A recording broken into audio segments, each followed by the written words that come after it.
but then be intentional with what am I going to do next week, then I'm going to actually start working on the story. I want you to tell your story in your heart, bring it to life, go through the whole process, and then give it out to the world if that's what you want. You want to write a fantasy story. Welcome to Kaufman Writes. I'm Kaufman. Writing and working in the fantasy genre is so much fun. You get to tell your story, you get to be as creative as you want, and then once you've built out the creativity of the world, the characters, and the story, then you can pull back and you can make sure that your characters are reflecting the messages that you want to tell. With every paragraph that you're writing, paragraphs need to have a beginning, a middle, and an end to tell a succinct story. Now, that doesn't mean every paragraph has to be this huge, complex series of thoughts. Sometimes a paragraph could be one sentence, sometimes it could be two or three, sometimes it could be 10, 15. If I had my scarecrow character running away from a dragon, or the first sentence of the paragraph could be him saying something to his friends about the dragon, whereas the last paragraph could be him do an action that gets him further away from the dragon. Character development. Are you creating a fairy troll, half elf, goblin, orc? You don't want to go too crazy when you're starting out at the base fantasy character. A lot of times in genre work, readers are going to relate their ideas of what is an elf, what is an orc, what is a goblin from pre-existing fantasy tropes. Want to be aware that whatever character type you're creating, there's going to be a preconceived notion of it. So if you're creating a character that is a brand new type of race, that's all right. You're just going to have to do more work in developing the different aspects of the character, of the race, of the society. There's going to be a lot of preconceived notions for the tropes of what a goblin and an orc should be. It's that same philosophy. Know the rules before you can break them. If you found any value from today's conversation, follow and subscribe. I go live every day with creative writing, news, stuff, and help for new writers weekly to help you become a better writer so that way you can beat procrastination. A pantser is the type of writer who just comes up with an idea and starts writing and starts just going full forward with whatever they have in their heart. Whereas a plotter is the type who's going to outline. Before they even write one word on the page, they're going to come up with the full detailed outline of the characters, the story, the plot, and all the things. There's no right or wrong way. Every writer has their own style. And the great thing is you get to choose. So if you're the type where you get inspired and you're like, oh, I just need to write it down, do that. Or if you're the type where like, I need to strategize, do all the strategy before.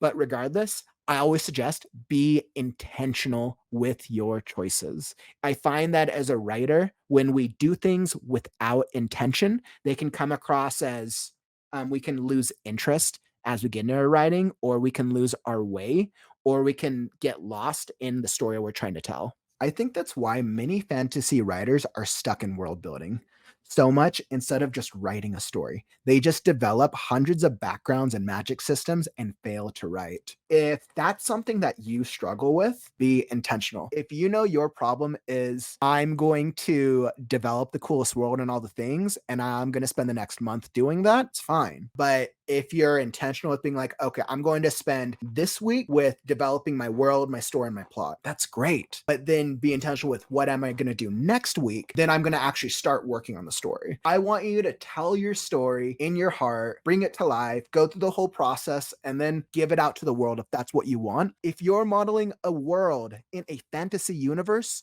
model it after reality. You can create the craziest kingdom that you have ever imagined. That's great. Research a kingdom in our history that had similar economic, political, societal, hierarchical structures, because that's going to give you an understanding of things that worked in real life, whether or not they worked or whether or not they didn't work.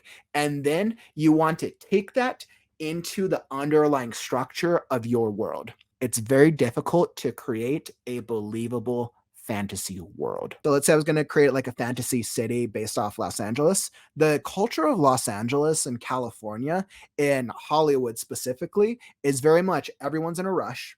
Everyone you meet is a screenwriter, an artist, a creative of some type, and everybody's trying to get somewhere. Of course, that's not the only type of person, but that's a societal and an underlying cultural in that city. So then, if I'm going to translate that to a fantasy world, the question I ask myself is how do I translate that into my world, town, places that I'm trying to develop? Don't be afraid to be creative. Don't be afraid to to create the craziest characters, stories, world, plots, you name it. Go all out. You want to rely on your creativity. Don't let your fear of what others may think, don't let your fear of what it might come across, don't let your fear of, oh, this could suck, stop you. In a rough draft, you can do whatever you want. The great thing is you can write a story, you can write a scene in a page, and if it sucks, just go back and rewrite it. Like, it's all good. Hakuna Matata. Like, if you write something and you know it's not great, you can always rewrite it. I would rather that you write down the worst page piece of garbage story about like, and the scene just doesn't make sense, than for you to do nothing. Because as I always like to say, if you do nothing, nothing happens. Let me know, what are fantasy inspirations that you've enjoyed? Drop it in the comments below. I would love to talk about it. Yeah, I would say let's go Lord of the Rings, because I was a huge fan of the Lord of the Rings books before I ever watched the film series. The Lord of the Rings books, oh, I loved it so much. Tolkien did a great job of creating a very, very diverse, and I mean diverse world full of different cultures, backgrounds, societies, beliefs, and it works. Television shows, of course, Game of Thrones, seasons 1 through 6. I think I just had so much fun with the characters in a world that feels similar to our own in terms of like politics and characters, but it's extremely fantastical. And I think that's one of the reasons that Game of Thrones got such mainstream attention and interest for epic fantasy that a fantasy show hadn't done previously. I would probably say like the Harry Potter films. That's an easy one. I think Harry Potter did a good job of bringing a fantastical world and combining it with the real world. I appreciate you joining me. I'm Kaufman, and I'll catch you on the morrow.